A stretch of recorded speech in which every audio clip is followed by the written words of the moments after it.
माणसाच्या जीवनामध्ये कुठलाही भोग हा त्या माणसाच्या संचित कर्माशिवाय घडत नाही। संचित कर्म म्हणजे काय? साचून ठेवलेलं कर्म। देवादिकांना सुद्धा त्यांचं कर्म चुकलं नाही। त्याच्याबद्दल तुम्हाला एक उदाहरण देऊन सांगेल का संचित कर्म माणसाला कसं चुकत नाही। एक सुंदर प्रकारचं उदाहरण आले का वियोग घडला सीता देवी। कर्माचा एक दृष्टांतामध्ये एक सुंदर अभंग माझ्या नाथबाबांनी निर्माण केला आणि त्याच्यामध्ये सांगितलंय वियोग घडला सीता देवी। सीता मातेला सुद्धा आपल्या पतीचा वियोग सहन करावा लागला। तिचं संचित कर्म काय असेल त्याच्याबद्दल तुम्हाला एक सुंदर उदाहरण सांगते। सीता माता ही कुमारी अवस्थेमध्ये असताना एक दिवस ती जंगलामध्ये फिरण्याकरता गेली होती। जंगलामध्ये विहार करत असताना एका झाडाखाली ती आरामाला बसली। त्या झाडाखाली झाडाच्या वरती एक घरटं होतं। त्या घरट्यामध्ये एक पक्षी आणि एक पक्षीण दोघं जण नवरा बायको त्या घरट्यामध्ये बसून गप्पा मारत होते। तिचा जरा ती देवकालीन असल्यामुळे देवांशी तिचा संबंध असल्यामुळे तिला पक्ष्यांची भाषा कळत होती। तिने जरा कान देऊन ऐकलं हे दोघं नवरा बायको बोलतायत तरी काय। त्या टायमाला तिच्या लक्षात आलं की तो पक्षी आपल्या बायकोला एक ग्रंथ सांगत होता। तिला तो ग्रंथ फार आवडला। तिने त्या पक्षाच्या जवळ गेली त्या पक्षाला सांगितलं काय रे तू तुझ्या बायकोला जो ग्रंथ सांगतो याचं नाव काय? त्यानं सांगितलं या ग्रंथाचं नाव रामायण आहे। तू तुझ्या बायकोला कशा करता सांगतो? त्यानं सांगितलं माझी बायको काही दिवसांनी ती अंड्यांवर बसलेली आहे। या अंड्यांमधून पिली बाहेर येणार आहेत आणि त्या पिलांवर चांगले संस्कार करण्याकरता मी माझ्या बायकोला हा रामायण नावाचा ग्रंथ सांगतोय। बघा पक्ष्यांना सुद्धा अक्कल होती का आपल्या मुलांवर रामायणाचे संस्कार झाले पाहिजे। पण आता बाया गरोदर राहिल्या त्या नवऱ्याला म्हणतात जरा पिक्चरचे डोहाळे लागलेत। हा फरक आपल्यात आणि पक्ष्यांमध्ये। त्या टायमाला तिने सांगितलं हा ग्रंथ मला खूप आवडलाय तू काही कर हा सगळा ग्रंथ मला सांग। ग्रंथ सांग म्हटल्यानंतर त्या पक्षाने सांगितलं ठीक आहे माते मी बरोबर त्या टायमाला येतो। काढून घ्या तू बरोबर 12 वाजता या झाडाखाली येत जा। मी तुला संपूर्ण ते रामायण नावाचा ग्रंथ सांगेल। सीता मातेने सांगितलं ठीक आहे उद्यापासून सुरुवात करूया। इकडे लक्ष द्या। बॅनर कधी बघितला नाही? बघितलंय ना? बरं काढून घ्या तोपर्यंत मी थांबतो। हा नाही मग त्यांचं लक्ष त्या बॅनरकडे माझ्याकडे नाही। कुठं आलो होतो आपण?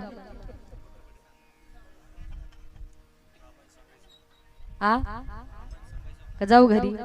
नको ना? बर हा त्यांचं लक्ष मावशींचं बरोबर तू 12 वाजता या झाडाखाली येत जा। मी तुला हा ग्रंथ सांगेल। मातेने सांगितलं ठीक आहे उद्यापासून सुरुवात करूया।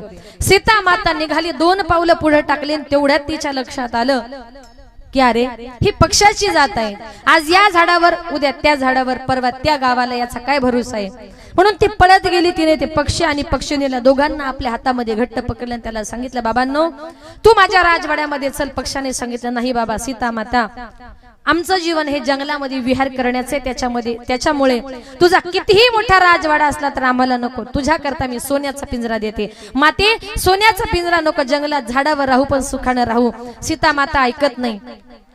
तिने त्या पक्षाला पकडलं राजवाड्यामध्ये नेलं। दोघांनाही एका पक्षामध्ये डांबून ठेवलं। त्या पिंजऱ्यामध्ये दामून ठेवल्यानंतर तो पक्षी पुन्हा पुन्हा विनंती करतोय माते अगं आम्हाला मुक्तपणे जंगलामध्ये संचार करायचा करू दे असं आम्हाला डांबून ठेवू नको। सीता मातेने सांगितलं जोपर्यंत रामायण नावाचा ग्रंथ पूर्ण होत नाही तोपर्यंत मी तुला माझ्या पिंजऱ्यातून जाऊ देणार नाही। त्या पक्षाने विचार केला की अरे हिच्या पिंजऱ्यामध्ये 2-4 महिने टांगून राहण्यापेक्षा नाही का मग त्याने त्या मातेला सांगितलं माते माझी बायको गरोदर आहे। तिची पिल्ली त्या घरट्यामध्ये आहे। कमीत कमी त्या बाळांचा जन्म होईपर्यंत तरी राहू दे। तिने सांगितलं मला तुमच्या बाळांशी काही घेणं नाही मला फक्त ग्रंथ ऐकायचा आहे। अक्षरशः विचार करा एका आईला आणि एका बापाला आपल्या मुलांपासून सुद्धा दूर केलं। त्यांना तिथे घेऊन आली आणि त्या पक्षाने सांगितलं बघ माझी बायको गरोदर आहे बर का तिला मी स्वतः कमवलेलं अन्न लागतं फळं लागतात। तिने सांगितलं काय फळं लागतात मला सांग मी तुला इथं आणून देते। पक्षी पुन्हा पुन्हा विनंती करतोय। मातेने परवानगी दिली ठीक आहे तू तुझ्या बायकोसाठी अन्न पाणी आणण्याकरता जा पण तुझ्या बायकोला पिंजऱ्यातून सोडणार नाही। पक्षी त्या घरट्यातून त्या पिंजऱ्यातून निघून गेला आणि त्या पक्षाने विचार केला की अरे हिच्या घरट्यामध्ये डांबून मरण्यापेक्षा बायको विना जीवन जगलेलं बरं। आणि बायकोच्या लक्षात आलं ज्या अर्थी हा एवढा विनंती करत होता त्या अर्थी नवरा गेला तो परत येईल त्याची गॅरंटी नाही। तिने ठरवलं जोपर्यंत माझा नवरा परत पिंजऱ्यामध्ये येत नाही तोपर्यंत म्हटली अन्न पाण्याला स्पर्श करणार नाही।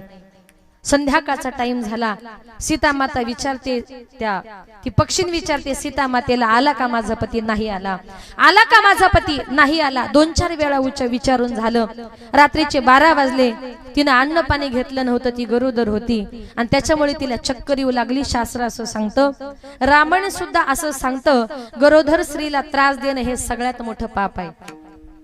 कारण तिला आधीच तिचं दुःख असतं, त्याच्यात घरच्या लोकांनी जर त्रास दिला तर त्याच्यासारखा पापी माणूस या जगामध्ये नाही. ती गरोदर असल्यामुळे तिला उपाशी होती, तिला चक्कर येऊ लागली. ती विचारायची, आला का माझा पती? नाही आला म्हटली की ती चक्कर येऊन पडायची. 12 वाजले, तिच्या लक्षात आलं आता माझा पती सकाळपासून गेला, तो अजून येत नाही, म्हणजे तो परत कधीच येणार नाही. तिनं सीता मातेला जवळ बोलावून सांगितलं, बघ माते, माझा पती मला सोडून गेला, तो परत पिंजऱ्यामध्ये येणार नाही.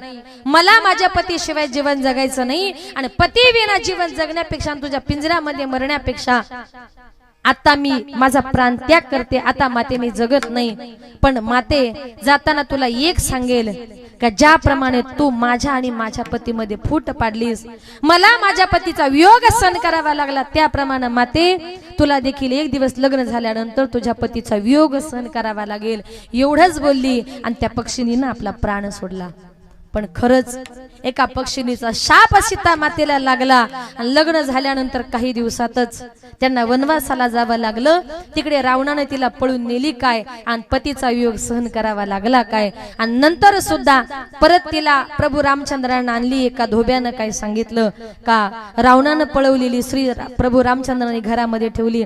पुन्हा प्रभूंनी तिला जंगलामध्ये पाठवून दिली. तिकडे मुलं झाली, पण बाप आपल्या मुलांना ओळखत सुद्धा नव्हता. का तर त्यांना त्यांच्या मुलांपासून दूर केलं होतं. म्हणून मातांनो पितांनो हात जोडून कळकळीची विनंती करेल, जीवन जगताना माणसानं आयुष्यामध्ये पैसा थोडासा कमी कमवा, पण कुणाच्या शिव्या शाप लागतील असं जीवन मात्र जगू नका.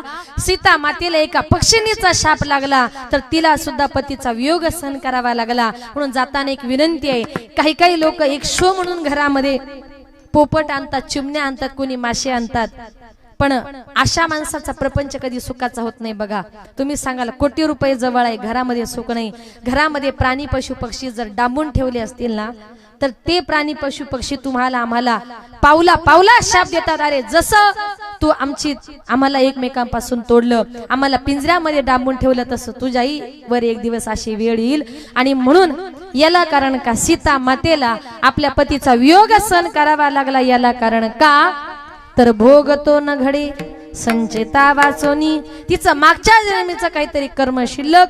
आणि म्हणून सीता मातेला सुद्धा पतीचा वियोग सहन करावा लागला. ज्याप्रमाणे कर्म केले त्याप्रमाणे आली या भोगासी असावे सादर, आली या भोगासी असावे सादर, आलिया भोगासी असावे सादर,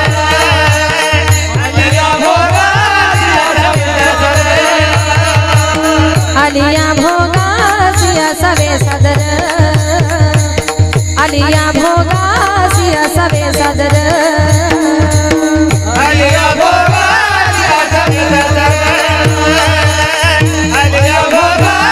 असावे सादर. देवा बरी भार घालूनिया, देवा बरी भार घालूनिया, देवा बरी भार घालूनिया, देवा बरी भार घालूनिया, मग तो कृपा सिंधुनी बरी सकडे, मग तो कृपा सिंधुनी बरी सकडे, मग तो कृपा सिंधुनी बरी सकडे, मग तो कृपा सिंधुनी बरी सकडे.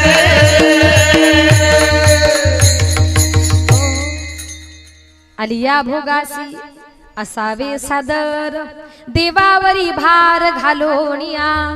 ज्याप्रमाणे भोग भोगले त्याप्रमाणे ज्याचं त्याचं कर्म, ज्याचं त्याचं संचित कर्म हे तुम्हाला आम्हाला प्रत्येकाला भोगावं लागतं. म्हणून जीवन जगत असताना अजिबात कोणाला दोष द्यायचा नाही. कारण आताच्या काळामध्ये जन्माला आलोय याच्यावर त्याच्यावर अवलंबून राहायचं नाही. संत महात्मे म्हणतात, आपुली आपण करा सोडवण, संसार बंधन तोडावी गी. ज्याची त्याची सोडवण ही ज्याला त्याला करायची, आपली सोडवण दुसरं कोणी करणार नाही, आपल्यालाच ते सोडायचं आहे. आणि म्हणून संत महात्मे म्हणतात, आजही लोक प्रेम करतात ते पैशावर, माणसावर प्रेम करायला या जगामध्ये कोणीच रिकामा नाही. जोपर्यंत आपल्या जवळ पैसा आहे तोपर्यंत लोक आपल्याला मानतात. ज्या दिवशी आपल्या जवळचा पैसा संपतो ना त्या दिवशी तुम्हाला मला कोणी विचारत सुद्धा नाही. लोक प्रेम करतात ते आपल्या पैशावर. तुम्हाला उदाहरण देऊन सांगेल की लोक पैशावर कसं प्रेम करतात. एका गावात 2 जण नवरा बायको आणि त्याच्यामध्ये फक्त त्याची आई होती.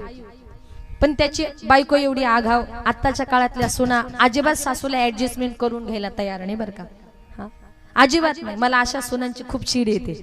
कारण आम्ही सेवा करते म्हणून आम्ही तुम्हाला सांगतोय, फुकट सांगत नाही. नाहीतर लोक सांगे ब्रह्मज्ञान आपण कोरडे पाषाण असं अजिबात नाही. आम्ही मनापासून सेवा करतो म्हणून आम्ही तुम्हाला सांगतो. मग ती बाई काय करायची. 2 नवरा बायको एक सासू. पण तिचा स्वयंपाक वेगळा हिचा स्वयंपाक वेगळा. सासूचा झाला का मग सुनेने करायचा. गॅसही एकच, किराणा सामान एकच, सगळं एकच, पण स्वयंपाक वेगवेगळा. बरं करायचं कोणाचं. दोघींच. आजूबाजूच्या बायका म्हणायच्या काय ग एक सासू सगळ्या दोघांच्या वाट्यात स्वयंपाक करताना एक भाकर एक्स्ट्रा केली तर तुझं काय होईल ग. नाही नाही म्हणायची त्या म्हातारीला करायचंय काय ते करू दे. मी अजिबात तिच्या वाट्याचा स्वयंपाक करणार नाही. त्या म्हातारीला चालता येत नव्हतं, उठता येत नव्हतं. बिचारी कशी तरी स्वयंपाक करायची, जेवायची, झोपायची. असं करता करता एक दिवस अचानक तिची सासू या जगातून निघून गेली. गेल्यानंतर सासू गेल्यानंतर तिनं जे रडायला सुरुवात केली अशी रडायला लागली. 2 मिनिटात सगळा गाव तिथं गोळा झाला. पाहुणे मंडळींना फोन केला. सगळी माणसं आल्यानंतर तिनं असं रडायला सुरुवात केली का ती सासूच्या कमरेला मिठ्या मारून मारून रडायला लागली. सासूच्या कमरेला मिठ्या मारून मारून रडायला लागली. नातेवाईक लोक म्हणतात अजूनपर्यंत अशी सून आम्ही जगात कधी बघितली नाही. का सासू गेल्यानंतर तिला इतका दुःख झाले का ती सासूच्या कमरेला मिठ्या मारून मारून रडते. सगळे लोक तिचं कौतुक करू लागले. आजूबाजूच्या बायकांना माहित होतं त्याच्यातली एक बचत गटाची अध्यक्ष होतीच. तिला असा राग आला. ती उठली म्हटली काय ग जिवंतपणे आमच्या समोर सासूला कधी एक घास खायला दिला नाही आणि मेल्यानंतर म्हटली नाही का लोकांना दाखवण्याकरता सासूच्या कमरेला मिठ्या मारून मारून रडते. अगं कशाला खोटं खोटं प्रेम दाखवते, कशाला जगाला फसवते. ती म्हटली बघा मी सासूच्या कमरेला मिठ्या मारून मारून रडते याचा अर्थ तुम्हाला माहितीये माझं सासूवर काही प्रेम नव्हतं, मला काही तिच्याबद्दल आवड नव्हती. मग रडते कशा करता. म्हटली कसं आहे ना आमच्या आत्याबाई गेल्या पण त्याच्या कपाटामध्ये त्यांचे जुने दागिने पैसा बिसा भरपूर त्यांनी दाबून ठेवलाय आणि त्यांच्या चाव्या नेहमी त्यांच्या कमरेलाच असायच्या. आणि सासूबाई मेल्यापासून मी शोधते की त्यांनी चाव्या नेमक्या कमरेच्या कुठल्या कोपऱ्याला ठेवल्या. ते तुकोबाईंचं प्रमाण आहे. सासूसाठी रडे सून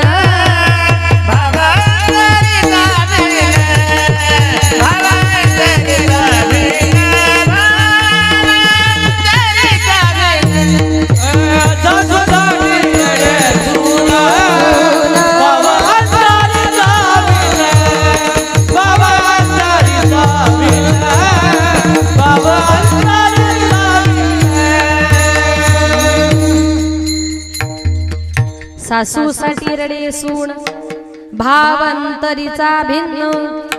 ज्या टायमाला एखादी सुनबाई इथलं सांगत नाही दुसरीकडचं सांगते. ज्या टायमाला एखादी सुनबाई सासू करता रडते ना त्या टायमाला तिच्या मनामध्ये भाव असतो बरं झालं सासू गेली, तिच्या गळ्यातले दागिने आता सगळे मला मिळाले. बरोबर ना. काही काही बायका रडतात बरं झालं सासू गेली, आमच्या जीवनातली कायमची कटकट गेली. सासूसाठी लोक रडतात पण कशी. भावंतरीचा भिन्न सासूसाठी रडे सून. हे संतांना सुद्धा माहित होतं कलियुगात हे घडणार आहे म्हणून संतांना सुद्धा असे अभंग लिहावे लागले तो नाही का. माझ्या तुकोबारायांना ज्या टायमाला बघा एखादा नवरा जर दारू पित असेल आणि त्याचं संसाराकडे जर लक्ष लागत नसेल, मुलगी घराणं कुणाला सांगते आई बापाला काय सांगू आई नवऱ्याचं संसारात लक्ष लागत नाही, मुला बाळांकडे लक्ष देत नाही. मग जावयाची समजूत घालण्याकरता कोण येते हो. काही अनुभव आहे. कोण येते. सासू. मग ती सांगते जावाई बापू असं करू नका, मुलांकडे लक्ष द्या, बायकोकडे लक्ष द्या. पण याच्यात सुद्धा माझ्या तुकोबारायांनी अभंग निर्माण केला. तुकोबारायांचं संसाराकडे लक्ष लागत नव्हतं ना त्या टायमाला तुकोबारायांची सासू सुद्धा तुकोबारायांची समजूत घालण्याकरता आली. महाराज असं करू नका, बायको मुलांकडे लक्ष द्या. त्या टायमाला तुकोबाराय सासूला काय म्हटली माहिती. मामी नको मज पाशी वदो प्रपंचाच्या विशी. म्हणून सासूला मामी म्हणण्याची प्रथा आत्ताची नाही तुकोबारायांपासूनची आहे. काय तुकोबाराई म्हटले, मामी नको माझा पाशी, मामी माझ्या जवळ वदो प्रपंचाच्या विषयी, प्रपंचाच्या गोष्टी मला सांगू नका. का तर माझ्या तुकोबाराने हा संसार, हा प्रपंच करायचा नव्हता. तुकोबाराने करायचं होतं ते देवाचं चिंतन. म्हणून तुकोबाराई म्हणतात, ज्या टायमाला आम्ही कीर्तन करतोय ना त्या टायमाला चित्ताचे आसन, चित्ताचे आसन, चित्ताचे आसन, चित्ताचे आसन, चित्ताचे आसन,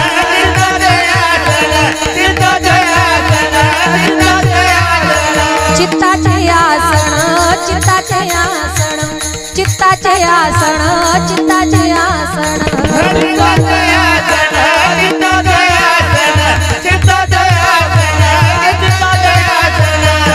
तुका करी तो कीर्तन, तुका करी तो कीर्तन, घ्यावी घ्यावी घ्यावी घ्यावी माझी सेवा, घ्यावी घ्यावी घ्यावी घ्यावी माझी सेवा.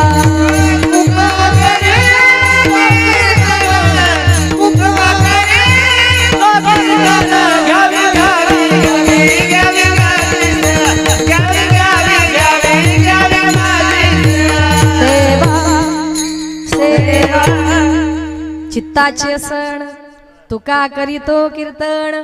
तुकोबाराई म्हणतात, आम्ही आमचं चित्त कीर्तनामध्ये बसल्यानंतर भरकटू देत नाही. मग आता आम्ही कीर्तनाला आलोय, मग आमची सुनबाई घरी दूध पित असेल का? आम्ही कीर्तनाला आलोय, घरी कोणी आला असेल का? अजिबात नाही. तुकोबाराई म्हणतात, आम्ही आमचं चित्त, चित्ताचे आसन, त्या चित्ताच्या आसनावर आम्ही बसतो, मग देवा तुझं कीर्तन करतो. म्हणून तुकोबाराई म्हणतात, देवा बोलताना जर कुणाला अपशब्द गेला असेल, बोलताना जर कुणाचं मन दुखवलं असेल तर घ्यावी घ्यावी माझी सेवा, दीन दुर्बलासी देवा, नाही का? म्हणून माझ्या संतांना हा दुःखरूपी संसार करायचाच नव्हता. म्हणून तुकोबाराई म्हणतात, आपण जर मनापासून त्याचं चिंतन केलं आणि जीवनामध्ये जर दुःख आलं ना, त्या टायमाला जीवनामध्ये कितीही मोठं दुःख येऊ द्यावं, मनामध्ये अजिबात कुठल्याही प्रकारचा खेद धरायचा नाही. अभंगाचे दुसरे मनोनिजा मनी मानून खेद, मनोनी मने मनोनिजा खेद, मनोनी मनी मानून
माडू नये खेदू, म्हणावा गोविंदू वेळोवेळा. तुकोबाराई म्हणतात, जीवनामध्ये कितीही दुःख आलं तरी त्याचा खेद मनामध्ये धरायचा नाही. तुम्ही एकच करायचं, म्हणावा गोविंद वेळोवेळा. वेळोवेळी गोविंदाचं नामचिंतन करा. काही काही लोक प्रश्न करतात, ताई आम्ही गोविंदाचं चिंतन करणार, मग भगवंत आमचं दुःख दूर करणार का? असे काही काही लोक प्रश्न करतात. कारण का, काही काही समाजामध्ये असे लोक ते कधीच कुणाचं ऐकत नाही, आणि जे कधी कुणाचं ऐकत नाही ते सांगतात माझ्यासारखा शहाणा या जगात नाही.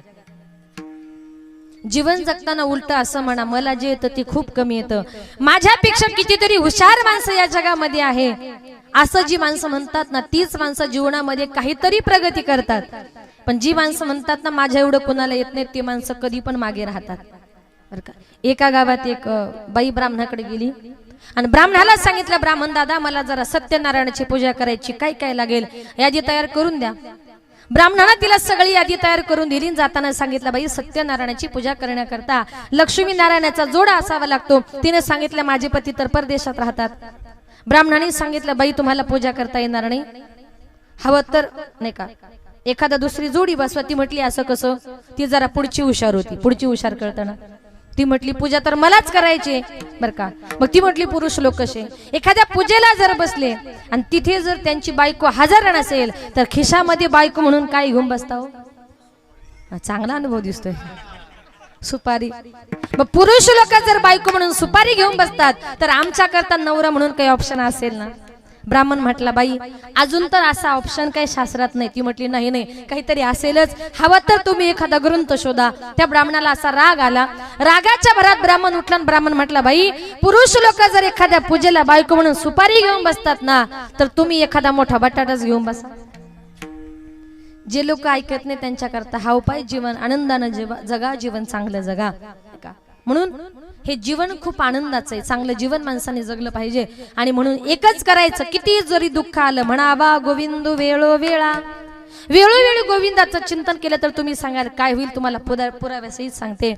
ज्या वेळेला संत जनाबाई विठ्ठलाची भक्त नामदेवरायांची दासी जणी म्हणून नामदेवरायांच्या घरामध्ये 14 कुटुंबातल्या माणसांची सेवा करायची. स्वयंपाक करणं, कपडे धुणं, भांडी घासणं, झाडलोट करणं, सगळी कामं करायची. आणि रात्रीच्या टायमाला ही सगळी कामं करून झाली का रात्रीच्या टायमाला सगळी माणसं झोपली. सकाळी घरातल्या 14 कुटुंबातल्या माणसांना भाकर मिळाली पाहिजे याच्याकरता रात्रभर जात्यावर दळून दळून ती पीठ काढायची. पण बिचारी कधी थकत नव्हती. आणि जात्यावर दळण दळत असताना ती गाणी म्हणायची. सुंदर ओवे म्हणायची. सुंदर माझे जाते ग फिरते बहुते ग, ओव्या गाऊ कौतुके तू ये रे बा विठ्ठला. सासू आणि सासरा दिरतो तिसरा, ओव्या गाऊ भ्रतारा तू ये रे बा विठ्ठला. प्रपंच दळण दळीले पिठ म्या भरिले, सासू पुढे ठेविले तू ये रे बा विठ्ठला. अशा ओव्या माझी संत जनाबाई म्हणायची बर का. सुंदर ओव्या म्हणायची. आणि प्रत्येक काम करताना ये रे बा विठ्ठला दे विचार करायचा. ही जणी दिवसभर स्वयंपाक, कपडे, भांडे, झाडलोट सगळं काही करते. रात्रीच्या टाइमला पुन्हा जात्यावर दळण दळायला बसते. तोंडावर तेवढाच आनंद, तेवढंच हसू.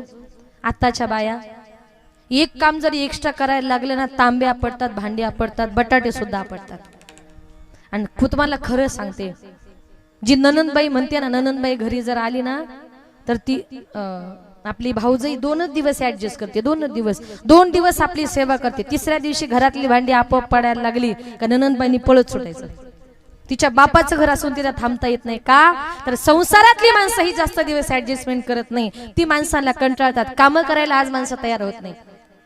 पण जनाबाईचं तसं नव्हतं. आणि जात्यावर दळण दळताना म्हणायची ये रे बा विठ्ठला. पांडुरंगाला साकडं पडायचं. अरे जणी दिवसभर कामं करते ना, आता जात्यावर दळण दळते मला ये असं म्हणते. आता मला जावं लागेल.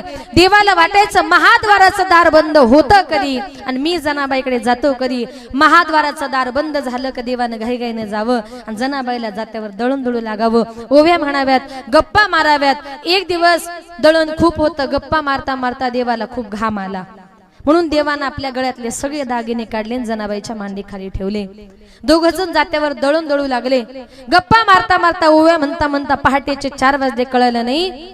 तिकडे सगळी वारकरी मंडळी मंदिरामध्ये आली. काकड्याला सुरुवात झाली आणि वारकऱ्यांनी आवाज दिला, उठा पांडुरंगा प्रभात समयोपातला, वैष्णवांचा मेळा गरुडा पारी लाटला. वैष्णवांचा मेळा गरुडा पारी लाटला. वैष्णवांचा मेळा गरुडा पारी लाटला. वैष्णवांचा मेळा गरुडा पारी लाटला.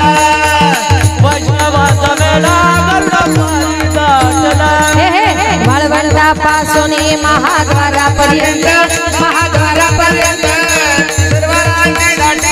सुरवराची दाटी उतर सोडून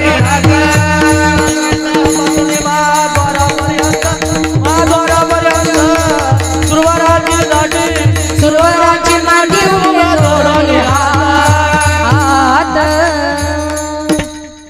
वारकऱ्यांनी आवाज दिला, उठा पांडुरंगा प्रभात समयोपातला, वैष्णवांचा मेळा गरुडा पारी दाटला. देवाला वाटलं आता जोपर्यंत मंडळी गरुड खांबापर्यंत आहे तोपर्यंत ठीक आहे. आणि एकदा का महाद्वाराचं दार उघडलं आणि मी जर मंदिरात असेल तर माझं काहीच खरं नाही. देव घाईघाईने पळत सुटले. देवाच्या लक्षात आलं आपण दागिने काढून ठेवलेत. गडबडीमध्ये दागिने म्हणून जनाबाईची गोधडीच गळ्यात घातली आणि देव पळत सुटले आणि विटेवर जाऊन उभे राहिले. देवाच्या लक्षात आलं अरे दागिने एवढे जड कसे काय झाले. बघतो तर काय गळ्यात गोधडी. आता म्हटलं माझंही खरं नाही जनाबाईचं खरं नाही. तेवढ्यात महाद्वाराचं दार उघडणार तेवढ्यात देवाने एका क्षणात अंगावरची गोधडी बाजूला फेकली. महाद्वाराचं दार उघडलं बघतो तर काय पांडुरंगाच्या गळ्यात एकही दागिना नाही. चोरी झाली चोरी झाली. संपूर्ण पंढरपुरामध्ये आरडाओरडा झाला. सगळी वारकरी मंडळी सगळी पुजारी मंडळी आरडाओरडा करू लागली. चोरी झाली आणि तेवढ्यात त्यांचं लक्ष गेले त्या गोधडीकडे. नक्कीच कुणीतरी चोर मंदिरामध्ये तोंड लपून आला. दागिने सापडले. गोधडी टाकून निघून गेला. सगळ्या पंढरपुरातून गोधडी फिरवली. ही गोधडी नेमकी कुणाची आहे. आपल्या घरामध्ये गोधड्या ब्लँकेट कशा कलरच्या असतात हे आपल्या शेजारी बाईला चांगलंच माहिती असते. जनाबाईच्या शेजारणीनं ओळखलं ही गोधडी जनीची आहे. मी बघितलेली आहे. जनाबाईच्या रूमची झडती घेतली तर जनाबाईच्या रूम मध्ये देवाचे सगळे दागिने सापडले. जनाबाईने विठ्ठलाची चोरी केली. तिथल्या राजानं पाटलानं फरमान सोडलं का जनाबाईला सुळावर द्या. जनाबाई करता चंद्रभागेच्या वाळवंटामध्ये सूळ रोवण्यात आला. 4-5 बायका जनाबाईला धरायला बायांना बोलायला चान्सच लागतो की नाही. जने लाज वाटत नाही तुला. अगं तुझ्या गौऱ्या विठ्ठल विठ्ठल म्हणतात असं म्हणते. दिवसभर विठ्ठलाचं चिंतन करते रात्री त्या देवाच्या चोऱ्या करते. जने लाज वाटत नाही तुला. अगं लाज कुठं सोडली. अशा बायका तिला म्हणतायत. पण जनाबाई मनातल्या मनात एकच म्हणते देवा हे सगळं झालं याच्यामध्ये माझी चुकी नाही. तू स्वतःहून आलास. माझी गोधडी तू घेऊन गेलास आणि तुझे दागिने माझ्याजवळ ठेवून गेलास. विठ्ठला आता काय करायचे तूच कर. आता मी कुणाला काही सांगू शकत नाही. जनाबाई मनातल्या मनात विठ्ठलाची प्रार्थना करते. असा कार्य विठ्ठला तू केलास कावा अलंकार विसरुनी गेलास देवा वाकळणी तू खांद्यावरी आळ चोरीचा माझ्यावरी ओव्य गाऊन स्वरात ताजनी घरात. जनाबाई देवाला म्हणते देवा असं का केलंस. तो स्वतःहून माझी गोधडी घेऊन गेलास. दागिने विसरून गेलास. जनाबाईला धरून बांधून सुळापर्यंत नेलं. जनाबाईला सुळावर चढवलं. तोच काय प्रकार झाला. सुळाचे त्या झाले पाणी पाणी. सुळाचं पाणी झालं. पांडुरंग परमात्मा प्रगट झाले आणि जनाबाईनं देवाला नमस्कार केला. देव म्हणतात जने तू माझी खरी खोरी भक्त आहेस. तुझ्यावर एवढा मोठं सुळावर द्यायचं संकट आलं पण तू लोकांना म्हटले नाही का देव माझ्या घरी आला होता आणि देव त्याचे दागिने विसरून गेला.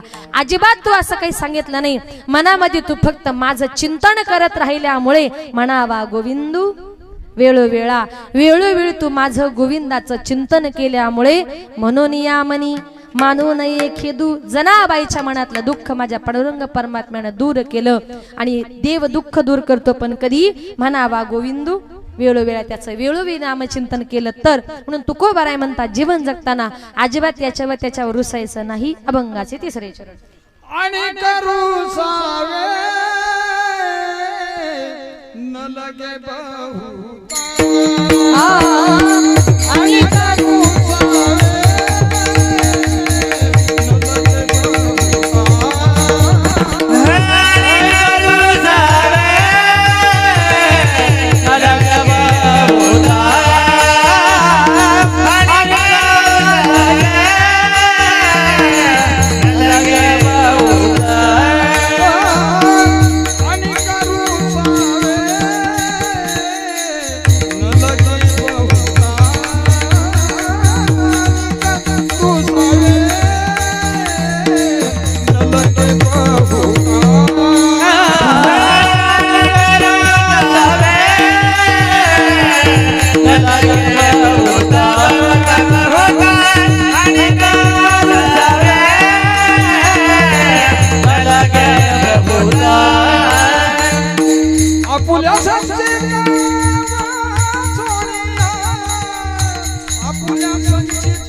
Hola,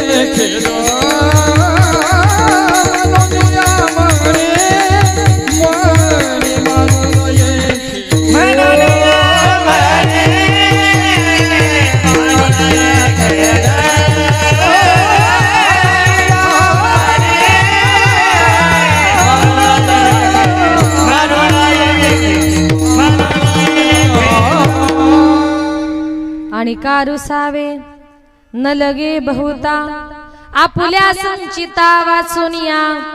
तुकोबाराय जीवन जगताना म्हणतात माणसाने अजिबात याच्यावर त्याच्यावर रुसायचं नाही. आत्ताच्या कलियुगामध्ये रुसवी फुगवी येणार आहे माझ्या तुकोबारायांना पूर्वीच कळलं होतं. बायका सुद्धा रुसतात. कोण म्हणतात वहिनीने चांगले पायच धुतले नाही, हातच लावला नाही, हळदी कुंकूच काही केलं नाही. काही काही पुरुष लोक रुसतात, त्यानं सगळ्यांना फेटा बांधला पण मलाच बांधला नाही, त्यानं आमंत्रण दिलं पण मलाच दिलं नाही, सगळ्या गावाला आमंत्रण केलं. म्हणून अजिबात संत महात्मे म्हणतात एखाद्यानं आपल्याला खूप मोठा मान दिला आणि त्याच माणसानं आपला अपमान जरी केला तरी सुद्धा त्याच्यावर रुसायचा नाही. आणि का रुसावे न लगे बहुता, नाही का, एखाद्याला मोठा मान मिळाला किंवा एखाद्याचा अपमान जरी झाला तरी त्याला कारण असतं त्याचं काहीतरी तो भोग, त्याचं काहीतरी संचित कर्म, आपलं काहीतरी प्रारब्ध. आपल्या प्रारब्धामुळेच आपला अपमान होतो. प्रारब्धेसी जोडे धन प्रारब्धेसी वाढे मान, सोचका करी सेवाया भजमन पंढरी राया. सगळं काही तुमच्या माझ्या प्रत्येकाच्या नशिबावर अवलंबून आहे. नशिबात जे आहे तेच घडतं. नशिबापेक्षा जास्त नशिबाच्या अगोदर माणसाला कधीच काही मिळत नाही. जीवनामध्ये नशीब किती महत्वाचं सुंदर उदाहरण देऊन सांगते. एका गावात दोन भाऊ राहत होते, जवळजवळ 15-20 एकर जमीन. काही दिवसांनी दोघा भावांची भांडणं झाली, जमिनीच्या वाटण्या झाल्या. दोन्ही शेताच्या मध्ये फक्त एक बांध आला. मोठ्या भावाने टोमॅटो केले, छोट्या भावाने टोमॅटो केले, लागवडी बरोबर केली, पाणी तेच, खत तेच, औषध तेच, सगळे तेच. मोठ्या भावाचे टोमॅटो चांगले आले, छोट्या भावाच्या टोमॅटोवर करप्या नावाचा रोग गेला. करप्याच ना, मला माहिती आहे ना, हा बर.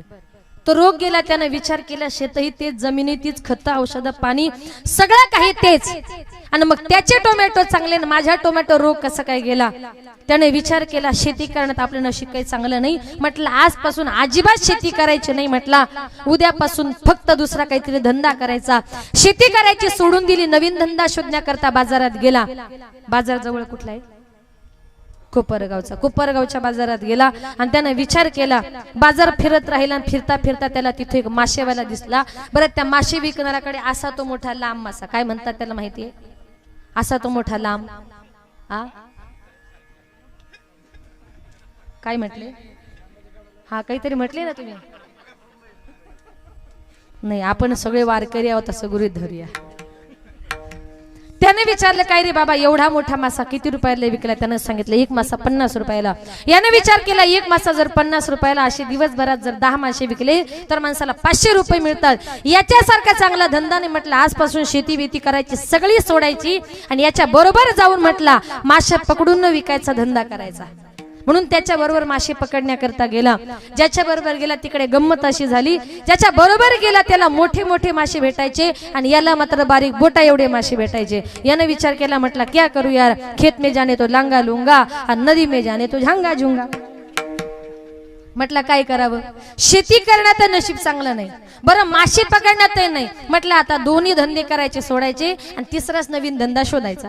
तिसरा धंदा शोधण्याकरता गावोगावी फिरत राहिला. फिरता फिरता एका गावात आला. त्या गावात होतं नेमकं माझं कीर्तन. कीर्तन संपला, मला भेटला. म्हटलं ताई छान कीर्तन केलं. म्हटलं थँक्यू. म्हटलं का होत एका कीर्तनाचे किती पैसे घेता? म्हटलं घेते 15-20 हजार रुपये. म्हटलं चांगलं आहे, 2 तासात 15-20 हजार, याच्यासारखा चांगला धंदाच नाही. जाता जाता माझंही सांगून दिलं, म्हणजे कोणी फोन केल्यावर विचारू नका पाकिट किती घेता. त्याने विचार केला 2 तासात एवढे पैसे, म्हटलं आपण सुद्धा कीर्तनकारच बनायचं.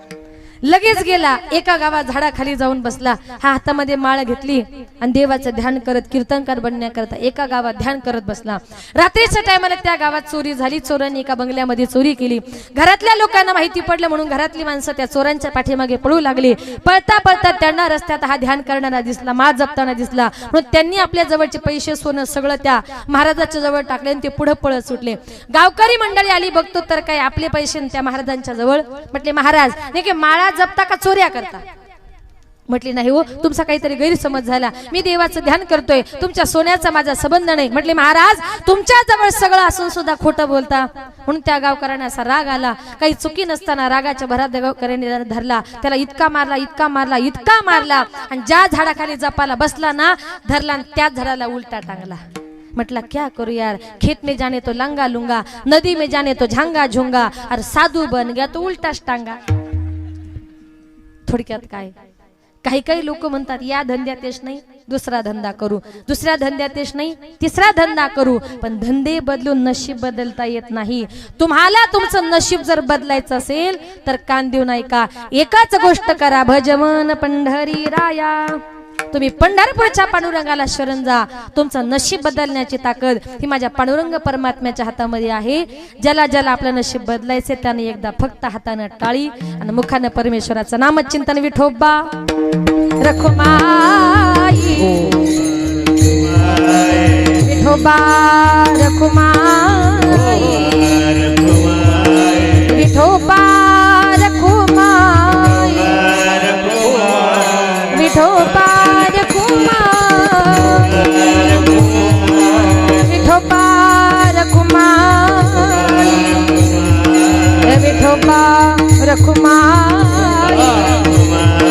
विठोबा रखुमाई, विठोबा रखुमाई.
तुम्ही म्हणता राहू द्या, पण माझा श्वास कोंडला ना. एवढे हार घातले तुम्ही सगळे मानेवरच. असं आनंद वाटला. तुमचा आमच्यावर असणारं प्रेम या हारातून व्यक्त झालं. भोगतोण घडी संचिता वाचोणी, करावे ते मनी समाधान. म्हणून या मनी म्हणून खेदू, म्हणावा गोविंद वेळोवेळा. आता या ठिकाणी माझ्या अल्पमतीप्रमाणे अभंगाचा एक धावता भावार्थ आपल्या समोर मांडण्याचा प्रयत्न केला. कार्यक्रमाची वेळ ही संपत आली आहे. जास्त वेळ घेणार नाही. शेवटचे एक 10 मिनिटांमध्ये थोडंसं जाताना आई वडिलांविषयी बोलते. कीर्तन रूपी सेवा संपवते. या विश्वामध्ये आई बापासारखं श्रेष्ठ दैवत नाही. जिवंतपणी माणसाला आई बापाची किंमत कळत नाही. एकदा का आपले आई बाप या जगातून या विश्वातून निघून गेले, नंतर कितीही रडलं फायदा होत नाही. एकदा का आपली आई या जगातून या विश्वातून निघून गेली, आज एक आई या जगातून या विश्वातून निघून गेली, त्या मातेला जाऊन आज 1 वर्ष पूर्ण झालं. या मातेला आपण या 1 वर्षामध्ये कुठेही शोधण्याचा जर प्रयत्न केला असेल तर ही माता आज तुम्हाला मला कुठेही दिसली नाही. याला कारण का, तर ती माता तुम्हाला आम्हाला सोडून या जगातून कुठे निघून गेलेली आहे. गेली दुरी दिगंतरा, पुन्हा येली नाही घरी.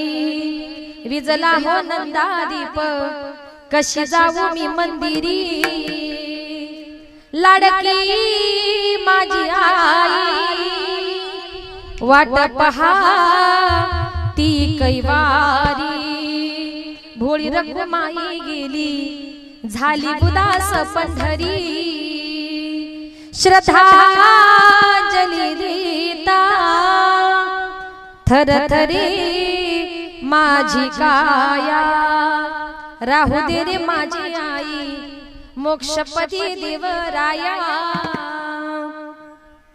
एखादं कीर्तन संपतं एखादं प्रवचन संपतं देऊ नका त्या टायमाला महाराज लोक म्हणतात 2 मिनिटं श्रद्धांजली करता उभं राहा। त्या टायमाला आपण उभे राहतो आणि मनातल्या मनात आपण एकच म्हणतो देवा माझ्या आईला माझ्या बापाला मोक्षपदाला ने जिवंतपणे सेवा करानंतर किती रडलं तरी फायदा होत नाही।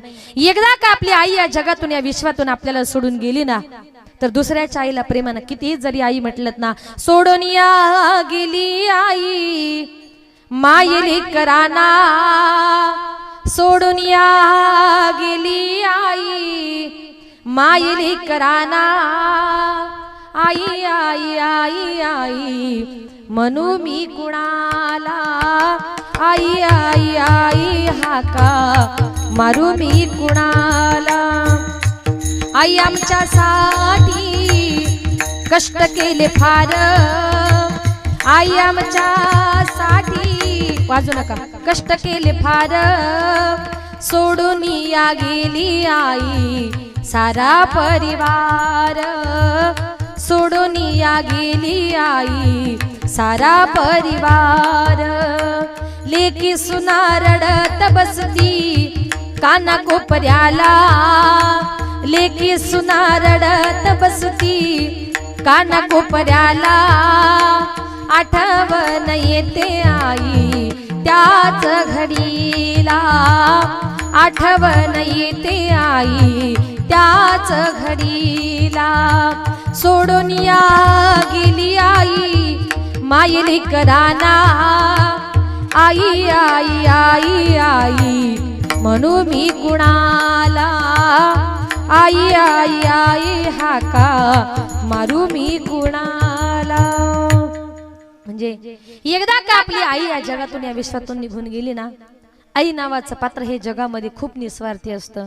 या जगामध्ये आपल्यावर सगळ्यात निस्वार्थ प्रेम कोण करू शकतं तर त्याला आपले माय आणि आपले बाप म्हणतात। म्हणून प्रत्येक मुलाला माझी विनंती असेल आपल्या आई बापाजवळ तुम्ही सुखाच्या गोष्टी सांगा पण तुमच्यावर किती कर्ज आहे आणि तुमच्या जीवनामध्ये किती दुःख आहे ही गोष्ट तुमच्या म्हाताऱ्या मायबापाला सांगू नका हो। आणि तुम्ही जर आपल्या मनातली एखादी गोष्ट तुमच्या मायबापाला सांगितली ना आपले मायबाप त्या एकाच गोष्टीचा विचार करतात माझ्या मुलावर कर्ज आहे त्याचं कर्ज कधी फिटेल त्याचं आता कसं होईल या सगळ्याचा विचार करून करून आपले मायबाप रात्र रात्र झोपत नाही। त्याला आपल्या मुलांची काळजी असते का तर आपले मायबाप हे आपल्यावर निस्वार्थ प्रेम करतात। म्हणून सगळ्या जगाला विसरा पण मायबापाला कधी विसरू नका। सांगून जाईल आज या मातेच्या पश्चामध्ये त्यांच्या 3 मुली आहेत 2 मुलं आहेत। आई आणि मुलीचं नातं किती गोड असतं अतिशय गोड नातं अतिशय प्रेमाचं नातं अगदी लहानपणापासून मुलगी म्हणजे आई म्हणजे मुलीची मैत्रीण असते। आपल्या आईजवळ प्रत्येक गोष्ट ती शेअर करत असते सगळ्या गोष्टी आपल्या आईला सांगते। चांगला असेल तर आई हो म्हणते नाही असेल तर आपल्या मुलीवर चांगले संस्कार करते। आणि ज्या टायमाला आई आपल्या मुलीवर संस्कार करते घरामध्ये असताना असं एकही घर नाही का त्या घरामध्ये आईचं मुलीचं भांडण होत नाही। पण ते भांडण म्हणजे कसं असतं माय लेकीचं भांडण दह्या दुधाची उकळी लेक धरते अबोलाई मनाची मोकळी। घरामध्ये असताना एखाद्या आईचं मुलीचं भांडण जर झालं ना तर मुलीला आई विषयी राग येतो। आईच्या मनात राग नसतो तर उलट प्रेम असतं कारण आई जे शिकवते ते काय असतं आई शिकविते तुला राग येतो लेकी पराया माणसाशी बोलू नये एकाएकी। आई काय म्हणते चालू ठेवा आपली मुलीची जात आहे आपली स्त्रीची जात आहे बरं का परक्या पुरुषाचं झटकन बोलू नये ग। आणि परक्या पुरुषाचं झटकन बोललं का लोक नावं ठेवतात ग। असे संस्कार आई मुलीवर करते। मुलीवर संस्कार करता करता मुली लहानाची मोठी होते। एक दिवस मुलीचं लग्न जमतं लग्न करून मुलगी ज्या टायमाला सासरी जाते ना त्या टायमाला त्या घरामध्ये आईला आपल्या मुलीशिवाय अजिबात करमत नाही। मुलगी लग्न करून गेल्यानंतर ती आई आपल्या मुलीची आठवण म्हणून त्या घरामध्ये काय करत असते. लेक जाते सासरला आई लाग कर मेना, सारविल्या भिंतीवर काढल्या ग मैना. लेक जाते सासरला मागे मागे फिरू पाही, बोलती आई माझी लाडाची लेक जाई. लेक जाते सासरला माय लेकी पडे गळा, कस कोरड्या नदीला पाणी येत खळा खळा.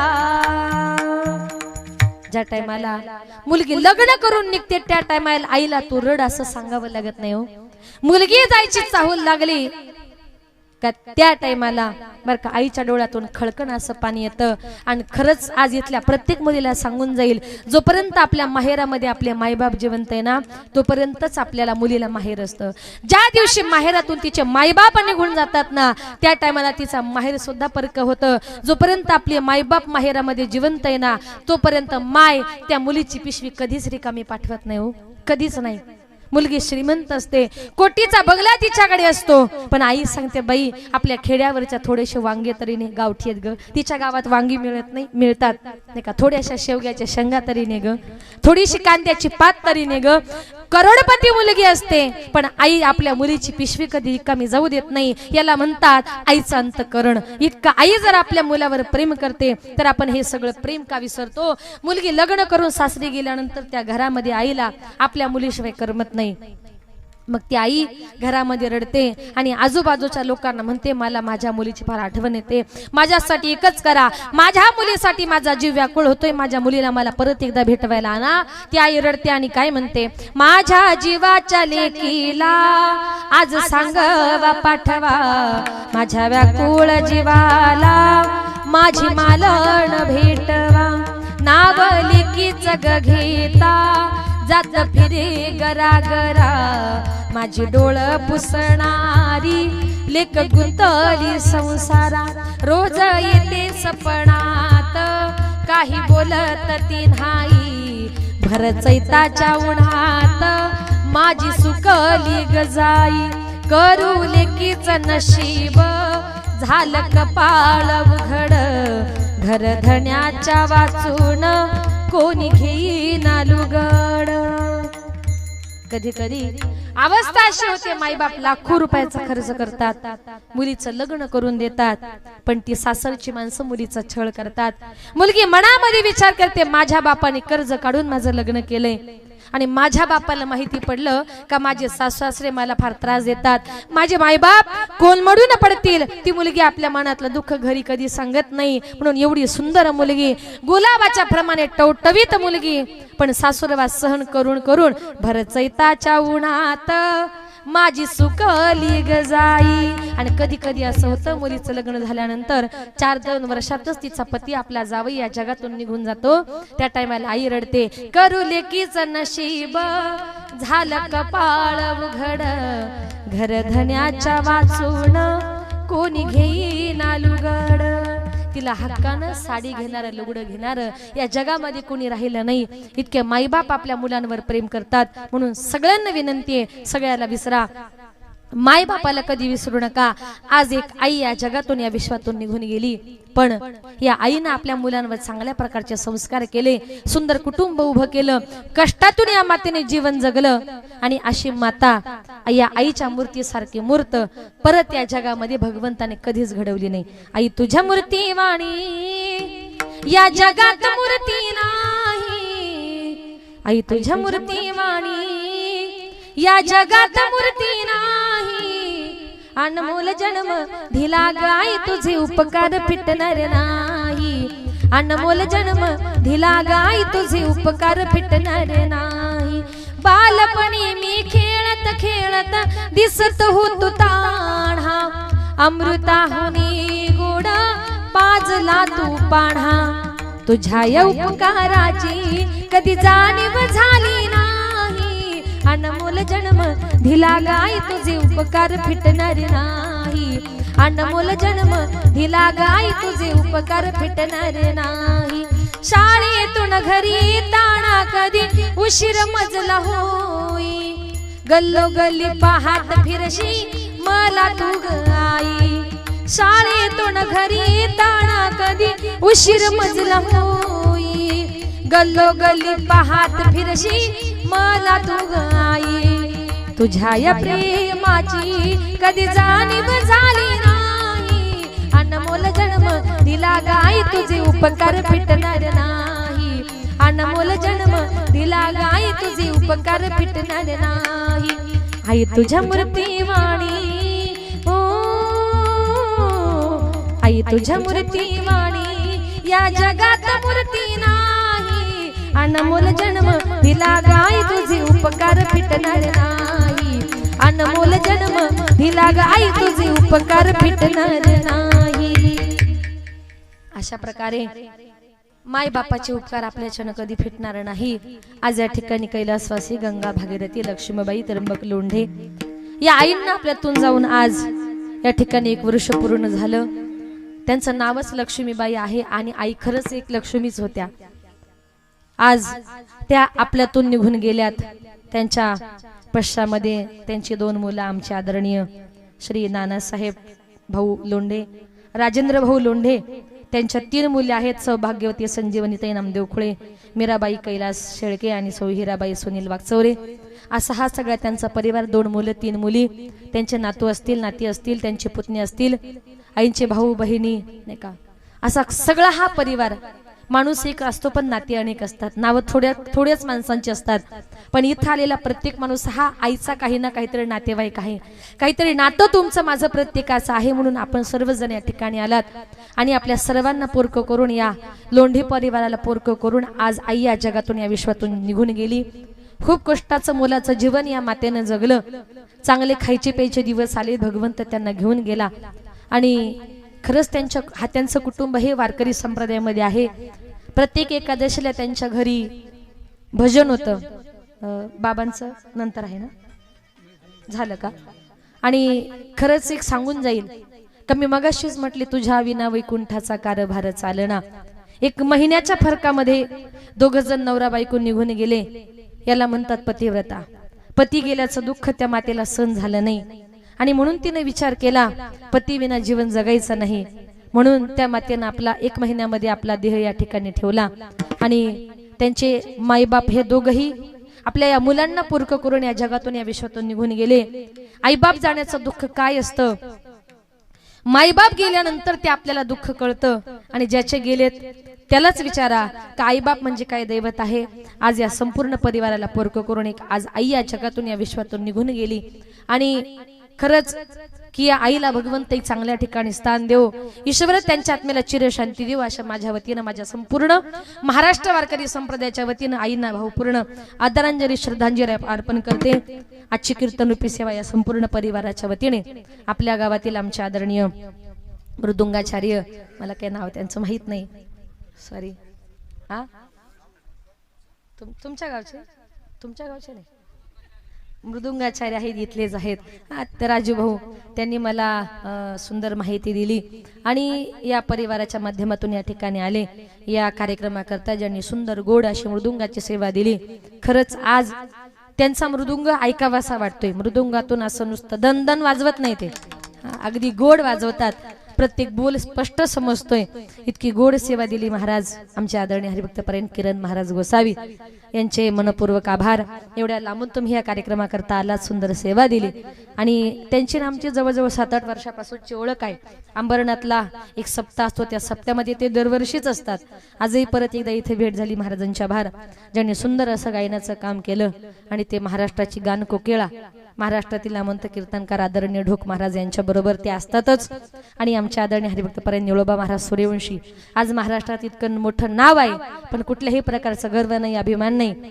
मी त्यांच्या घरी तर या एरियात आले की माझा मुक्कामच त्यांच्या घरी असतो त्यांच्या पत्नी त्यांचे मुलं मुली अतिशय मनापासून आमची सेवा करतात आणि खरंच आज या ठिकाणी महाराजाला खूप सुंदर गोड गायन केलं महाराज ते ज्या द्यावे तेवढे धन्यवाद थोडेच आहेत आदरणीय हरिभक्तपरायण वक्ते महाराज आदरणीय हरिभक्तपरायण भाऊसाहेब महाराज पहिली साल बोलले ते कानिपनाथ महाराज आणि बाकी सगळी ही टाळकरी मंडळी, वारकरी मंडळी, महाराज मंडळी, आपल्या सगळ्या टाळकऱ्यांच्या वारकऱ्यांच्या भार, लहान लहान मुलं आहेत, धन्य माता पिता तयाची या अशा मुलांच्या आज समाजाला गरज आहे. आणि माझ्या माता भगिनी या ठिकाणी उपस्थित आहे. वेणेकरी महाराज तुम्हाला डबल धन्यवाद, कारण ते हार मला 2 मिनिटं नको झाले. कुणी घातले एवढे हार? असू द्या असू द्या, एवढे जड हार ते गळ्यामध्ये घेऊन उभे राहिले, त्यांचे आभार. आमचा आवाज तुमच्यापर्यंत ज्यांनी सुंदर गोड पोचवला, शिष्टी मले दादा सुंदर ऑपरेटिंग केलं, तुमचेही मनपूर्वक आभार. तुम्ही सगळा श्रोतवर्ग या कार्यक्रमाकरता गणगोत्र नातेवाईक त्यांच्या या कार्यात सहभागी झालात आणि त्यांच्या दुःखात सहभागी झालात, त्यांच्या या कार्याची शोभा वाढवली. जमलेल्या तुमच्या सगळ्या श्रोतवर्गाचे या ठिकाणी मनपूर्वक मी आभार मानते. माझे पती श्री प्रकाश पांडुरंग पाटील ते देखील या ठिकाणी उपस्थित आहे. माझ्या मिस्टरांची साथ आहे म्हणून इथपर्यंत आले.